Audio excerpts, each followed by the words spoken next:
With our first selection, the Winnipeg Jets are proud to select Kristian Vesalainen, Frölunda, Swedish Elite League. And that's a Finn playing in the Swedish Elite League in Kristian Vesalainen.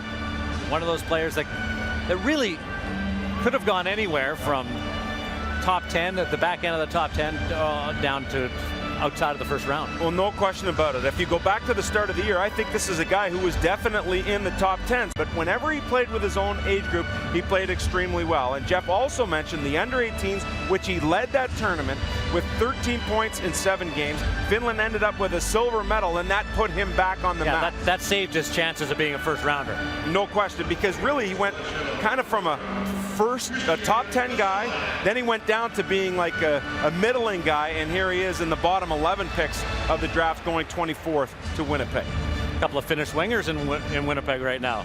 Oh yeah, Patrick Laine and I'm sure that they're hoping for some chemistry there at some point down the road. 6'3", 209. The Winnipeg Jets don't have problems scoring goals, but a power forward on the left-hand side or right-hand side, because you can play there as well. This is a good pick by Kevin Cheveldayoff. As you mentioned, stock cupboards for them. They have a lot of prospects they can go to.